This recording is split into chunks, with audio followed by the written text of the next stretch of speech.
Dread owns me. The fear has my stomach locked up tight and sets my face stiff like rigor mortis, my teeth locked together. But unless I can turn back time, there's no escaping the hell I'm in. And I know if I try to fight back anymore, I'll only get hurt or even killed. I opened my eyes to the crowd swiveling its attention back and forth between two men in the back. The tension was palpable. $170,000. Wait, what? Was that a bid for me?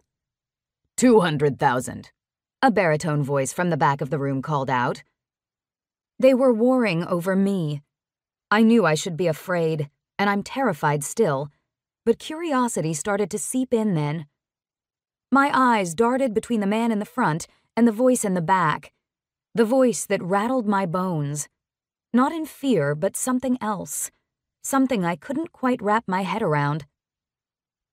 The crowd no longer paid attention to me as they too focused on the bidding war going on. This must not be normal.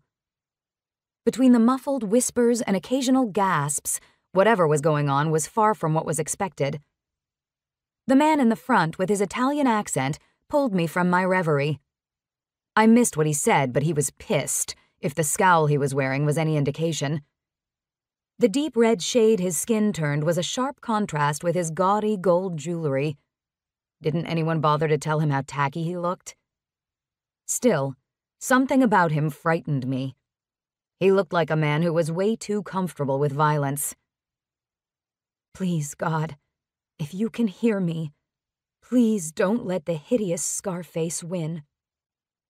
I whispered the prayer over and over, but when I squinted to focus beyond the lights to find the owner of the baritone voice, I was no longer sure if my prayer was such a good idea. The man in the back was dressed in a black suit. His expression, what little I could see of it through the spotlight glare and the shadows beyond, was arrogant and cold as ice. But there was something about him I couldn't put a finger on. I continued to watch as the two men brawled back and forth, but over and over again I found myself drawn to the mystery man in black. His shoulders were broad, his hair dark and slicked back. His features were sharp and angular. He was handsome. Incredibly so. I bit my lower lip and waited for the bidding to be over. I clenched my fists tightly until my nails dug into the palm. A metallic liquid flowed across my tongue, and it took me a second to realize I'd bitten my lip so badly that it was bleeding. Then came the voice. "Sold!" the auctioneer screamed out. My thoughts are panicked and confused now. What am I going to do? What are they going to do to me?